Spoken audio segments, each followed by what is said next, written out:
이게 북한 정권의 정체성 아이덴티티라고 부를 수 있어요. 우리나라의 아이덴티티가 뭔가요? 우리나라의 정체성이 뭘까요? 우리는 민주국가라는데 지금 상당한 정체성의 혼란을 겪고 있습니다. 너무 거창한 질문이라면 이렇게 질문드리겠습니다.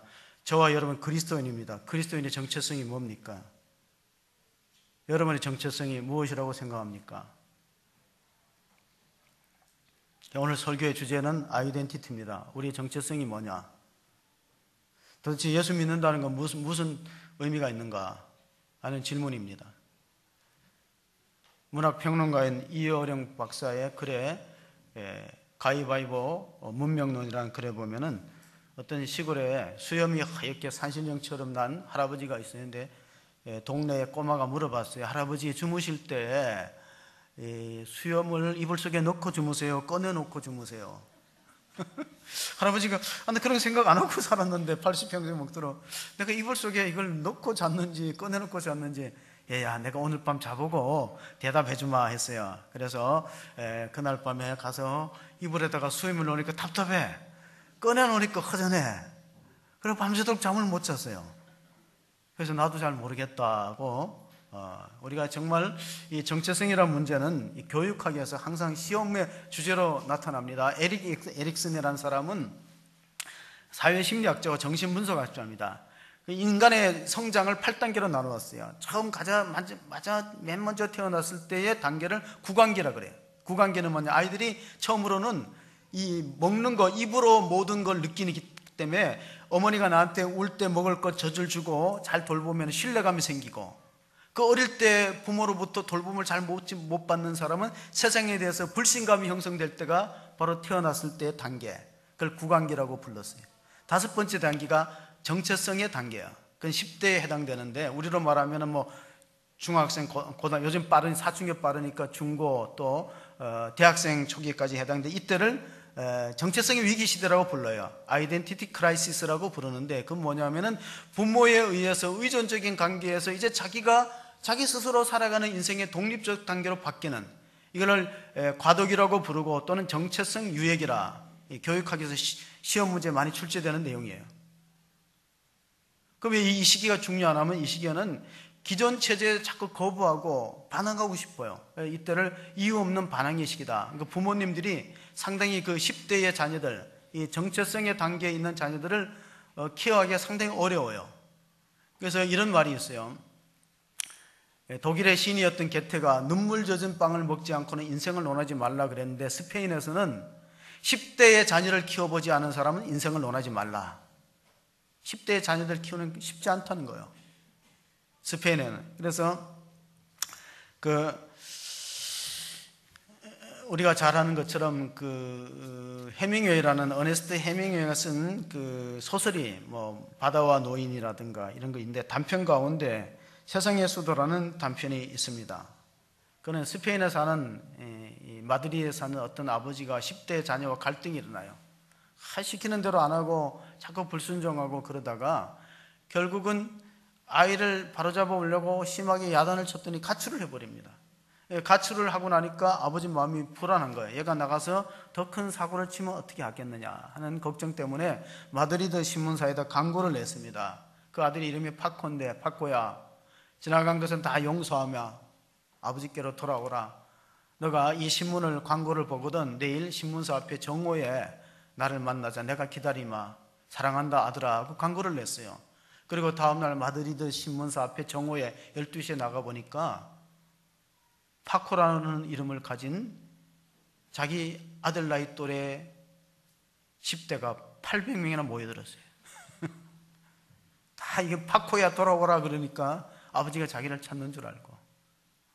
우리 예수 믿는 사람의 정체성이 뭐냐? 에베소서 1장 3절은 우리가 바울 사도를 통해서 우리가 얼마나 축복된 사람인가를 밝히고 있습니다. 에베소서 1장 3절의 말씀을 읽습니다. 시작. 찬송하리로다 하나님고 우리 주 예수 그리스도의 아버지께서 그리스도 안에서 하늘에 속한 모든 신령한 복을 우리에게 주시되. 예수 믿는 사람은 하늘에 속한 신령한 복을 받은 자임을 믿으시기 바랍니다.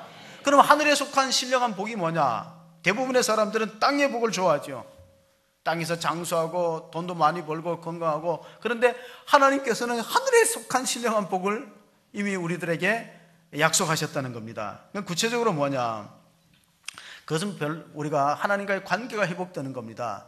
아들과 아버지가 이 관계가 끼워졌다면 돌아올 때 관계가 회복되듯이 정말 우리가 하나님과 관계가 죄로 말미암아 끼워지고 관계가 균열이 가고 또 나가서 우리가 하나님의 형상으로 지음받은 것이 파괴되었습니다. 로마서 5장 1절에는 우리가 신령한 복 가운데 첫 번째가 관계가 개선되는 것입니다. 같이 읽습니다. 그러므로 우리가 믿음으로 의롭다 하심을 받았으니 우리 주 예수 그리스도로 말미암아 하나님과 화평을 누리자.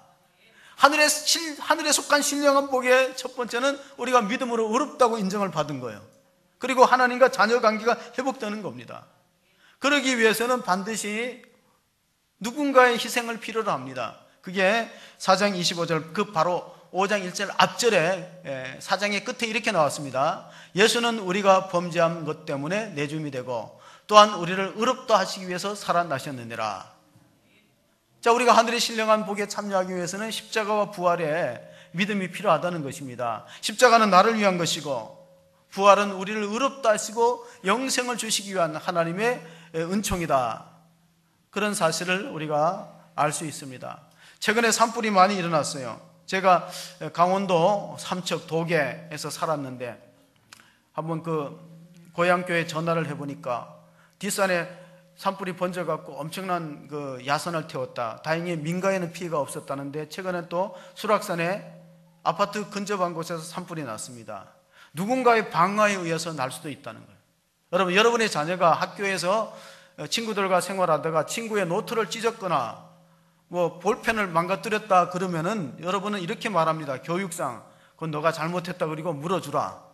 그렇게 하는 것이 부모의 도리죠. 그런데 만약에 여러분의 자녀가 실수해서 불을 가지고 장난하다가 산을 태워 먹거나 자동차를 전소시키거나 이웃집의 주택을 불살랐다면 그렇게 말할 수 있습니까? 너가 실수해가 한 거니까 나는 모른다, 너가 알아서 하라 그러지 않아요. 그럼 누가 물어줘야 돼요? 부모가 책임지고 물어줍니다. 그게 십자가예요. 우리가 죄로 말미암아 죽을 수밖에 없을 때 하나님께서는 우리 죄를 속죄하기 위해서 하나밖에 없는 독생자가 십자가에 죽으셨다는 거예요. 이게 복음의 핵심 내용이에요. 우리가 물어줄 수 없어요. 내가 다 청산할 수 없어요. 세상의 종교들은 다 그 구원의 이치가 자력준 겁니다. 내가 이만큼 잘못 살았고 죄를 지었으니 내가 노력하고 내가 선행을 하고 구제를 하고 내가 그것을 상쇄해서 구원에 이르려고 하는 자력 종교인데 기독교는 철저하게 그것을 배격합니다. 그것으로는 절대 인간이 구원받을 수 없다. 거기는 한계가 분명히 있다는 거예요. 그러므로 위에서 내리는 은혜에 의해서 오직 믿음으로 말씀으로 구원은 되는 줄 믿습니다. 그것이 종교개혁의 사건이었던 것입니다. 죄는 관계를 깨트리는 성향을 갖고 있어요. 그래서 하나님과 우리 사이가 불신이 형성되고 인간 사이에는 불화가 자리 잡고 마음에는 불안이 깃드는 것이 죄인의 상태예요. 아담이 죄 지으니까 하나님을 만나기를 두려워해요. 피해서 숨었어요. 그래서 아담아 내가 어디 있느냐? 하나님 내가 두려워서 동산 나무 사이에 숨었나이다. 이게 인간의 실존이거든요.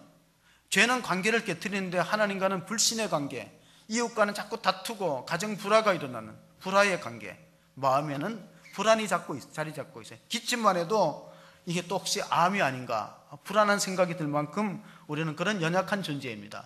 그래서 사도 바울이 갈라디아 교회에서 갈라디아서 1장 4절에 우리가 구원받기 위해서는 하나님께서 이 악한 세대에서 우리를 건지려고 그리스도를 우리의 대속물로 주셨다.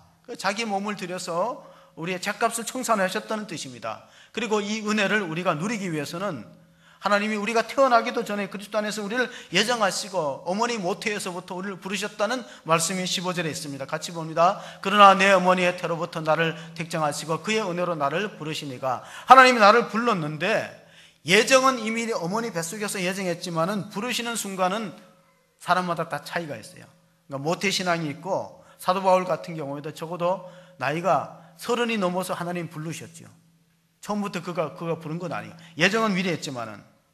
그래서 오늘 우리가 바울이 바울 되게 하기 위해서는 그를 이끌어 주셨던 바나바라는 초대교회 훌륭한 지도자가 있었어요. 그가 안디옥에서 목회를 할 때 선교사로 파송을 받았을 때 다소라는 그 사도 바울의 고향까지 내려가서 그를 불러다가 함께 안디옥 교회를 섬겼습니다. 그래서 그때서야 비로소 최초로 우리 예수 믿는 사람들을 그리스도인이라는 이름의 정체성이 생기게 되었습니다. 마지막 본문이었던 26절을 보시면은 만남에 안디옥에 데리고 와서 둘이 교회에 1년간 모여 있어 큰 무리를 가르쳤고 제자들이 안디옥에서 비로소 그리스도인이라 일컬음을 받게 되었더라. 자, 여기서 그리스도인이라는 영어는 크리스찬이고 우리말로 하면 예수쟁이에요. 그러니까 이 쟁이라는 말은 전문가라는 뜻으로 해석할 수 있어요. 그 분야에서 가장 깊이 알고 능숙한 사람을 전문가라 그러는데, 또 예수쟁이라는 말은 조롱의 뜻도 있습니다. 오직 예수한테 미쳐있는 사람, 몰입되어 있는 사람. 여러분, 미친다는 것이 나쁜 겁니까? 공자는 미친다는 걸 좋은 걸로 봤어요. 왜냐하면 세상에 아는 사람은 좋아하는 사람을 못 이기고, 좋아하는 사람은 즐기는 사람을 못 이기고, 즐기는 사람은 미친 사람을 못 이긴다. 그런 공자의 말도 있고, 소크라테스의 제자 중에 플라톤은 하나님이 우리에게 주신 것 중에서 가장 좋은 것은 마이네다. 마이네라는 것은 그리스 말입니다. 헬라 말인데 마이네에서 영어가 하나 생겼어요. 마이네. 매니아라는 영어가 생겼어요. 여러분, 레코드 매니아는 이 레코드만 수집하는 사람이에요. 카메라 매니아는 카메라만 자꾸 좋은 거를 모으려고 하는 사람이야. 그럼 여기 예수쟁이라는 말, 크리스찬의 말은 그리스도 매니아다. 예수님 앞에 아주 몰입된 사람이라는 거예요. 그러니까 몰입이 얼마나 큰 힘을 갖고 있는가. 인류 역사상에 기대한 공헌과 발전을 했던 사람들의 공통점은 한 가지 일에 열정을 쏟았어요. 저기 이탈리아의 바티칸 성당의 시스티나 천정벽화에 미켈란젤로의 천지창조라는 그림을 보면은 압도당합니다. 가서 실물을 보면은, 야, 이게 사람의 손으로 그려진 그림인가? 그런데 그거는 미켈란젤로가 천장에 줄에 매달려서 4년 동안 꼬박 그렸어요. 목에 디스크, 허리가 아플 정도로, 척추가 내려앉을 정도로 그냥 진액을 쏟아가면서 하나님이 지으셨던 그 성경의 내용을 따라서 그림을 완성했습니다. 세계 최초로 에베레스트 산을 정복했던 에드먼드 힐러리는 처음에는 실패했어요. 그러나 계속 도전하고 10년 만에 성공합니다. 그거 한 유명한 말이 있습니다. 에드먼드 힐러리가, 산아, 너는 잘하지 않지만 나는 잘한다. 나는 실패했다고 물러서지 않는다. 왜냐하면 산은 그대로, 그 높이 그대로 있지만 나는 장비가 잘하고 내 기술이 잘해서 마침내 그가 정상의 자리에 올랐습니다. 세상의 모든 일들이 그렇습니다. 종교개혁자 마틴 루터도 많은 시련과 어려움 속에서도 성공적으로 종교개혁을 완성했습니다. 에디슨이 이 전구를 발명했다고 하는데, 어린 시절에 심부름을 가다가 어두운 밤길에 한 여자하고 부딪혀 넘어졌는데, 아주 해피리면 못된 여자를 만났는지 막 야단을 치면서 그 에디슨을 때렸다는 기록이 있어요. 그래서 그가 대낮처럼 밝은 그런 이 빛이 있으면은 내가 이렇게 어려움 당하지 않고 봉변을 안 당하는데, 어린 마음에 그게 자리 잡고 있었다네. 그래서 내가 좀 이 태양에 가까운 빛을 만들어 보자. 그래서 전구를 시험하는데 수없이 실패했다는 거예요. 기록에 의하면은 10,000번 가까이 실패하다가 그가 드디어 필라멘트라는 걸 금속을 만들었어. 그걸 이제 전구, 백열 전구로 우리들한테 오늘 이렇게 밝은 빛을 만들었기 때문에 인류 역사상의 모든 좋은 산물들은 이게 열정을 갖고 있지 않는 사람이 통해서 만들어진 예가 없습니다. 그러니까 초대교회 성도들이 그리스도인이라는 안 믿는 사람이 호칭을 붙여줄 때는 그들이 얼마나 예수님에게 몰입되어 있는가, 미쳐 있는다는 것을 우리가 증거를 얻게 됩니다. 코카콜라라는 그 기업은 공산권에도 들어가고 비수교권, 미국의 외교관이 못 들어가는 곳에도 코카콜라는 진출합니다. 물론 북한에도 있고, 과거에 보니까 중국이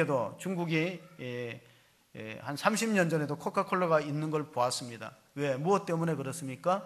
그 창업자가 이런 말을 했어요. 내 몸에 흐르는 것은, 내 혈관에 흐르는 것은 피가 아니고 코카콜라라. 그런 열정이, 그런 결과를 가져왔다는 것입니다. 바울이 자기의 간증을 토대로 해서 총독들과 왕에게 전도할 때 그들이 이런 말을 바울에게 해주었습니다. 사도행전 26장 24절에 보면은 바울이 이같이 변명하며 베스도가 크게 소리내어 이르되 바울아 내가 미쳤도다. 내 많은 학문이 너를 미치게 한다니. 이게 베스도 총독이 바울의 간증을 듣더니만 이 사도 바울이 돌았다는 거예요. 미쳤다는 거예요. 오직 예수님한테 미친 사람이구만. 그럴 때 우리가 예수님을 생각해 봅니다. 예수님은 그럼 미쳤다는 소리 안 들었나? 예수님도 마가복음에 보면은요, 친척들하고 주변 사람들한테 미쳤다는 소리 들었어요. 예수의 친족들이 듣고 그를 붙들러 나오니 이는 그가 미쳤다 하밀러라. 예수님이 부활하고 야고보 형제 동생들이 믿었지, 살아있을 때는 예수님이 좀 미친 사람이 가깝다. 그러면 우리가 되게 천재들은 광기가 있다, 이렇게도 볼 수 있습니다. 중요한 것은 우리 그리스도인의 정체성이 어디 있는가 하는 것을 다시 한번 생각해 보셔야 됩니다. 예수님한테 몰입되어 있는 사람, 인생의 주어가 바뀐 사람. 여러분이 진정으로 거듭난 그리스도인이라면은 삶의 목적이 내가 아니고 주님이다. 인생의 주어가 바뀌는 역사가 있기를 바랍니다. 자동차를 운전할 때 가장 중요한 것은 핸들을 누가 잡느냐인데, 예수 믿기 전에는 내가 핸들을 잡고 운전을 했습니다. 그런데 예수님을 영접하고서도 대부분의 크리스찬들은 운전대를 주님 앞에 맡기지 않습니다. 예수님을 영접했으니 자동차 안에 들어오기는 하셨죠. 근데 조수석이나 뒤편에 앉아 계시다 그러다가 정말 어렵고 힘들 때 그때 도와달라고 운전대를 넘깁니다.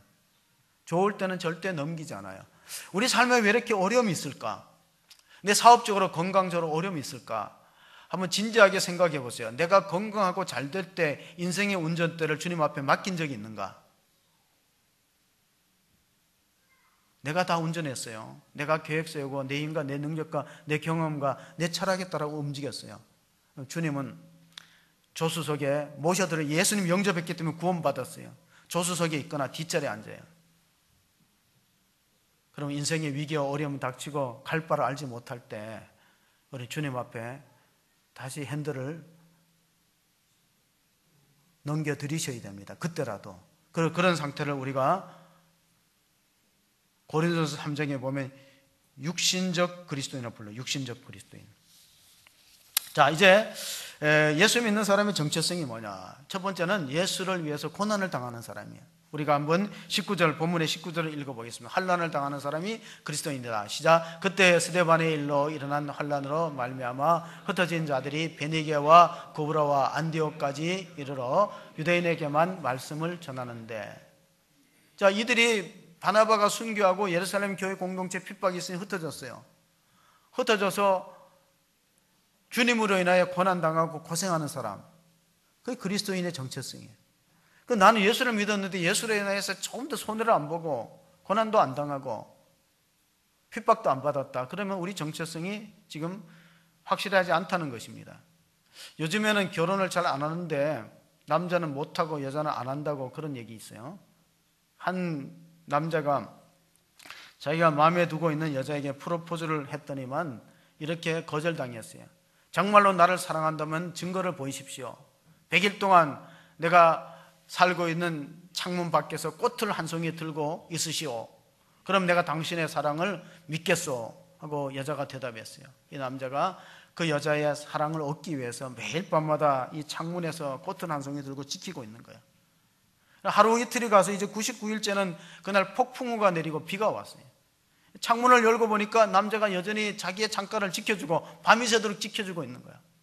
감동이 밀려오기 시작하죠. 여자가 내일이면 이제 오늘 밤 지나면 내일이면 마지막 100일째인데 기다릴 수가 없어갖고 그만 문을 열고 내려가갖고 남자를 만납니다. 이제야 내가 당신의 진심을 알았다고. 99일째 동안 이렇게 빗속에서 꽃을 들고 있는 그 애처로운 남자를 보면서 이제 감동이 와서 사랑을 받아주기로 하고 딱 다가가서 말을 붙이는데, 남자가 비에 완전히 그 젖어갖고 몰골을 알 수 없는 그런 모습으로 돌아서면서 저 아르바이트생인데요 했다는 거예요.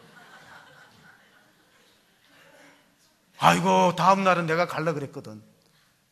100일째는 내가 갈라 그리고 99일째까지는 아르바이트생을 세웠다는 거예요. 제가 왜 이 이야기를 할까요? 무늬 안에 그리스도인들이 너무나 많아요. 편하고 싶고 천국은 가고 그냥 고생하고 힘든 건 빠지고 천국은 가고 싶은 그런 성도들이 많이 늘고 있다. 고난은 받기 싫고. 그래서 요즘에 우리나라가 참 그게 배달이 잘 돼요. 우리가 원래 배달 민족이니까 택배가 얼마나 잘 되는지. 렌탈도 잘 됩니다. 남편 렌탈한다는 뉴스를 봤어요. 남편 렌탈 시대야. 어떻게 5만 원 주면은 2-3시간 빌려줍니다. 학부형 회의 때 갑니다. 학부형 회의 때 가요. 그리고 독신이 아닌 것처럼 회사에 부부 모임이 있을 때 가는데, 같이 이제 식사 자리에 2-3시간 있으면서 5만 원 이상의 그걸 받아요. 뭐라고? 남편 렌탈 시대. 이게 좋은 게 아니잖아요. 신앙도 렌탈을 하겠다면 어떻게 해요? 오늘 우리가 읽었던 말씀 21절에 보면 주의 손이라는 단어가 등장합니다. 주의 손이 그들과 함께 하시며 수많은 사람들이 믿고 주께 돌아오더라. 이 주의 손을 성경은 성령이라고 표현했어요. 예, 특별히 그 누가복음 11장 20절에 보면은 예수님께서 귀신을 쫓아내니까 사람들이 비웃고 조롱하며 바알세불에 힘입어서 귀신 쫓아냈다고 비난하니까 예수님이 이렇게 말씀하셨습니다. 그러나 내가 만일 하나님의 손을 힘입어 귀신을 쫓아낸다면 하나님 나라가 이미 너에게 임하였느니라. 성령을 힘입어서. 그러니까 이 선교의 역사는 성령의 능력을 통해서 이루어지고 있다. 그래서 사도행전의 다른 말이 성령행전입니다. 우리가 천주교가 먼저 들어왔는데 얼마나 박해가 심했냐면 신유 박해 때 많은 사람들이 참수를 당했어요. 그래서 그 많은 사람들이 참수를 당한 산을 뭐라고 불렀냐면 절두산이라고 불렀어요. 절두산. 그 가운데서 우리나라의 가장 천재적인 학자 가운 집안이 천주교를 믿었다고 상당히 많은 고난을 당했습니다. 그게 다산정약용 집안입니다. 그의 매형 이승훈은 최초의 영세자입니다. 우리나라 천주교 역사의 최초의 영세자가 이승훈인데 다산정약용의 매형입니다. 신유박해 때 매형 죽고 누나 죽고 셋째 형 정약종 순교했습니다. 바로 위에 둘째 형인 정약전은 흑산도로 기양살이 갔습니다. 본인은 강진에 18년 동안 기양살이 가서 목민심서를 썼어요. 그러니까 우리가 과거 역사를 보면 예수 믿는데 엄청난 핍박과 고난이 있었고, 그래도 신앙을 끝까지 지키는 사람이 얼마나 많이 있어요. 그러니까 그리스도의 정체성이 뭐냐? 예수로 인하여 고난당하는 사람이 그리스도인이에요. 두 번째는 예수를 전파하는 사람이 그리스도인이다. 11장 20절에 보면은 이런 말씀이 있습니다. 같이 그 중에 구브로와 구레네 몇 사람이 안디옥이를 헬라인에게 말하여 주 예수를 전파하니. 20절에. 그러니까 첫째 그리스도인의 정체성은 예수 때문에 고생하는 사람, 그 사람이 그리스도인이에요. 정체성이. 두 번째, 예수를 전파하는데 애쓰는 사람, 자기만 구원받는 걸 그치지 않고 어떻게든 복음을 전하려고. 이 사람들이 수리아의 안디옥에서 최초의 이방 교회를 세우면서 가장 먼저 해야 될 게 자기 삶의 안전을 찾아야 돼요. 우리가 이민 가면은 생활의 안전을 찾는 게 급선무인데 그들은 그렇게 하지 않았어요. 만나는 사람마다 헬라인들에게 복음을 전파했다는 거예요. 왜냐하면 우리가 살아가는 이 땅은 영원한 거주지가 아니었다고 보았던 것입니다. 에베소서 1장 13절 14절에 보면은 성령에 대해서 이렇게 증거하고 있습니다. 그 안에서 너희가 진리의 말씀 곧 너희의 구원의 복음을 듣고 그 안에서 또한 믿어 약속의 성령으로 인치심을 받았으니 이는 우리 기업의 보증이 되사 그 얻으신 것을 성령하시고 그의 영광을 찬송하게 하려 하심이라. 여러분, 성령이 인을 치고 보증을 섰다는 내용이에요. 이게 무슨 뜻인가? 우리가 구원받았다는 것이 혹시 여러분 속에서 희미하게 자리 잡을까 봐 하나님의 성령의 도장으로 인을 치시고 영원한 기업의 보증으로 우리에게 성령을 주셨다는 말씀을 주고 있습니다. 우리가 아파트를 살 때 처음에 전액을 다 지불하지 않습니다. 계약금을 냅니다. 조금 있다 중도금을 냅니다. 그리고 잔금을 치릅니다. 우리 구원도 마찬가지예요. 이미 구원받았으나 아직 구원이 완성되지 않았으므로 성령의 도장을, 너는 내 백성이다, 너는 하나님의 자녀라는 성령의 도장을 여러분 마음속에 도장을 인을 치신 것을 믿으시기 바랍니다. 그렇다고 해서 우리가 천국 간 건 아니에요.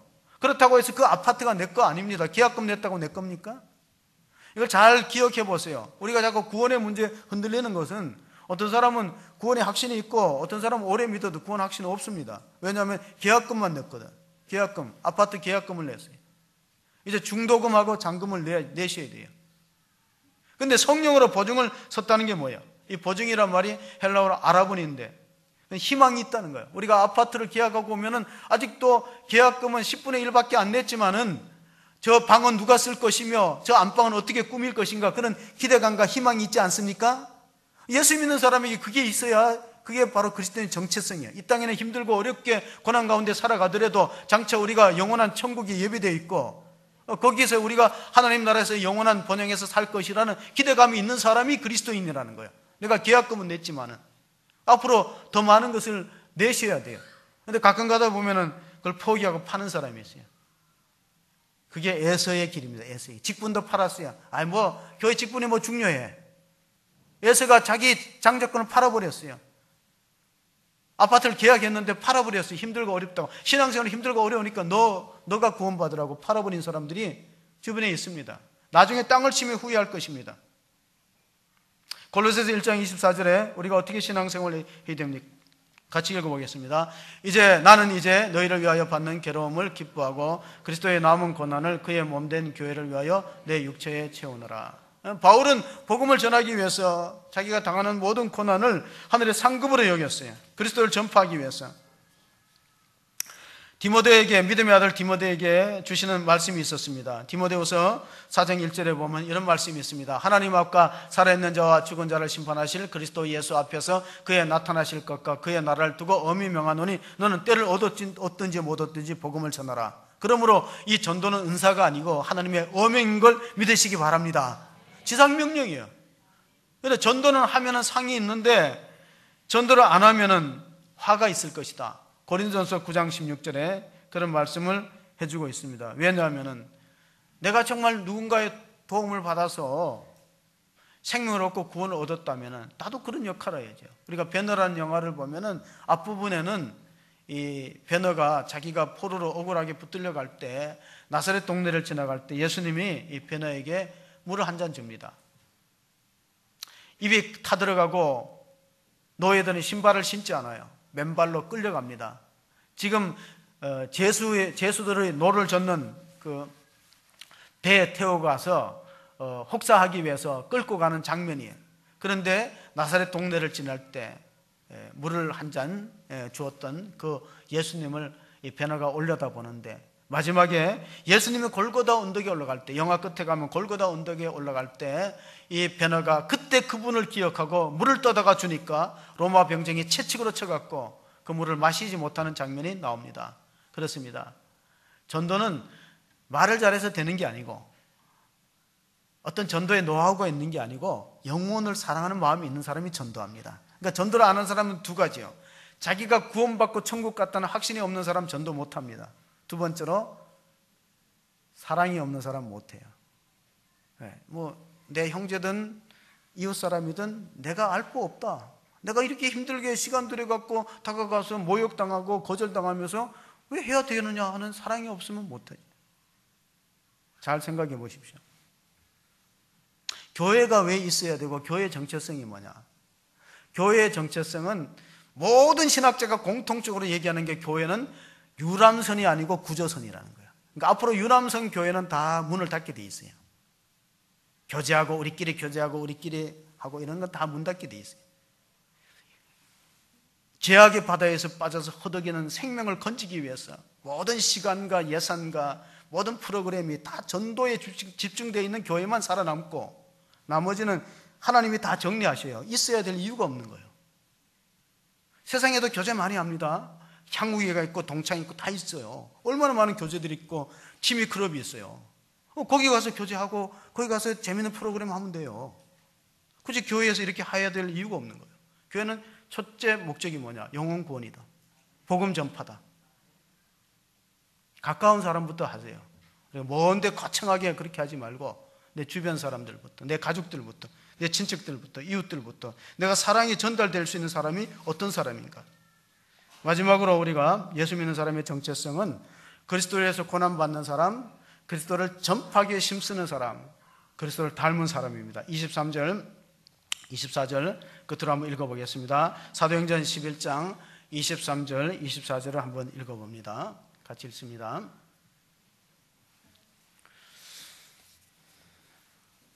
23절을 읽겠습니다. 그가 이르러 하나님의 은혜를 보고 기뻐하여 모든 사람에게 굳건한 마음으로 주와 함께 머물러 있으라 권하니 바나바는 착한 사람이요 성령과 믿음이 충만한 사람이라. 이에 큰 무리가 주께 더하여 지더라. 주께 붙어 있어요.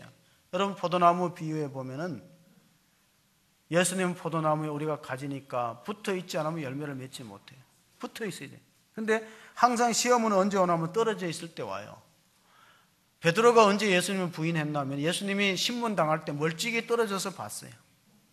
멀찍이 떨어져 있는 그 사이로 마귀가 들어와서 시험과 실족하는 역사가 일어나기 때문에 바울은 주께 굳건하게 붙어 있으라. 그리고 바나바 같은 사람은 어떤 사람이냐? 예수를 닮은 사람이다. 24절에 바나바는 착한 사람이요 성령과 믿음이 충만한 자라. 예수 믿는 사람의 정체성, 그리스도인의 정체성은 예수 때문에 고난당하는 사람, 예수를 전파하기 위해서 삶의 우선순위를 전도에 두고 있는 사람. 그가 직업이 어떠했느냐가 중요하지 않아요. 초대교인들은 무명의 그리스도인들과 사도들과 직분자, 재직들이 다 생활 속에 전도인으로 살았어요. 그리고 그들은 점점 성화되어서 예수를 닮아가는 모습으로 변화를 일으켰어요. 제가 최근에 어떤 간증을 보니까 조혜련이라는 사람의 이야기가 나오더라고요. 남편이 예수를 열심히 다니면서 교회를 가자 그래도 자기는 부부지간이라도 종교의 자유가 있다고 주장하는 사람이었어요. 당신은 당신의 종교로 교회 가고 나는 남모 혈안계 40년 동안 믿은 타치하지 말자 그랬는데 한 번은 남편한테 이런 욕을 했대요. 여보, 나는 산전수전 공중정 다 겪었으니까 이제 나한테 존댓말 쓰시오. 부부지간이라도 존댓말 쓰시오 요구하니까 남편이 들어주겠다. 그 대신 내 소원도 들어달라. 뭐냐? 교회 한번 가자. 그래서 조혜련이라는 사람이, 조혜련 그 사람이 교회에 왔대요. 한 번만 딱 가려고 작정해주고 남편으로부터 존댓말 듣고 싶어서 한 번만 딱 가려고 했는데 성령이 사로잡아 버렸어. 은혜를 받게 됐어요. 눈물을 푹푹 쏟고 해결했는데 얼마나 달라졌냐면 눈빛이 달라졌대. 여러분 텔레비전 한번 자세히 보세요. 눈빛이 부드러워져요. 옛날에 사납고 경쟁적인 눈빛이 아니에요. 성경 말씀이 꿀송이처럼 달아갔고 맨날 성경 읽고 예배 시간이 그렇게 기다려지고 그런 사람으로 바뀌었어요. 누가 그렇게 만들어낼 수 있을까요? 남편이 아니에요. 성령께서 그를 만져주신 거예요. 옛날에는 경쟁적이고 시기가 많고 이런 사람이 본인이 고백합니다. 내가 40년 일본 불교에 미쳐도 이런 평안이 없었다. 이런 기쁨이 없었다. 저는 주님을 의지하고 말씀을 붙들고 살으니까 엄청난 기쁨이 내면에서부터 솟아오르기 때문에 내가 앞으로 더 잘 될 것이다. 그런 희망을 얻게 되었다는 간증입니다. 성령의 역사하면 두 가지가 나타나요. 내적인 성령의 내주하심은 우리를 그리스도의 인격으로 성령의 9가지 열매를 맺는 성품의 변화가 일어납니다. 외적으로는 우리가 권능을 받고 복음을 증거하여 생명의 열매를 맺게 되는 것입니다. 이게 바로 성령이 우리가 사모하고 성령에게 의지해야 되는 이유가 바로 거기 있어요. 오늘 우리의 정체성에 대해서 우리가 다시 한번 진지하게 생각해 보시기를 바랍니다. 마틴 루터는 이렇게 말했어요. 그리스도인이라 함은 작은 예수가 되어야 그게 그리스도인이라. 작은 예수가. 우리가 가정 속에서 작은 예수, 또 직장과 이웃 사람들 속에 저 사람은 과연 우리와 다르다. 고린도 후서 2장 3절에 보면 너희는 그리스도의 향기요 그리스도의 편지다. 우리가 예수의 냄새를 풍기고 있는가. 저 사람을 보니까 우리가 좀 다른 것 같아. 고린도후서 5장 17절에 보면 누구든지 그리스도 예수 안에 있으면 새로운 피조물이라. 이전 것은 지나갔으니 보라 새 것이 되었도다. 우리가 정말 달라진 모습을 보이고 끝으로는 우리가 죽는 모습도 달라야 돼요. 예수 믿는 사람과 안 믿는 사람이 죽는 모습이 달라야 되는데, 시편 116편 15절에 보면 이런 말씀이 있습니다. 그의 경건한 자들의 죽음은 여호와께서 보시기에 귀중한 것이도다. 성도의 정체성은 죽을 때도 하나님이 보통 사람의 죽음보다 소중히 여기는 그 마지막이 있다는 것입니다. 레오나르도 다빈치는 최후의 만취는 그림을 그렸는데 이런 말을 했습니다. 잘 보낸 하루가 편안한 잠을 가져오듯이 잘 보낸 일생은 편안한 죽음을 가져온다. 성도는 임종이 아름다운 사람입니다. 하나님께 우리가 정체성을 회복하여 주를 위해서 고난당하고 주님을 증거하고 전파하는 데 힘쓰고 그리스도를 닮아가는 성도가 다 되시기를 주의 이름으로 축원합니다. 아멘. 하나님 아버지, 이 시대에는 교회가 교회답지 못하고 목사가 목사다웁지 못하고 성도가 성도답지 못하는 안타까운 정체성의 혼란의 시대에 살고 있습니다. 하나님, 교회다운 교회로 만들어 주시옵소서. 성도다운 성도가 되게 하여 주시옵소서. 그리스도인은 주님 때문에 고난을 즐겁게 당하는 사람입니다. 고난 가운데서도 소망의 줄을 놓지 않는 사람이 그리스도인입니다. 그리스도인은 때를 얻든지 못 얻든지 복음을 전하기 위해서 삶의 우선순위를 예수를 증거하는 일에 두는 사람입니다. 그리스도인은 주님을 닮아가는 사람입니다. 우리가 하루하루 살아가면서 예수님의 인격과 성품을 담고 그리스도의 향기와 편지가 되는 놀라운 성도들이 다 될 수 있도록 은혜를 베풀어 주시옵소서. 예수님의 이름으로 기도하옵나이다. 아멘.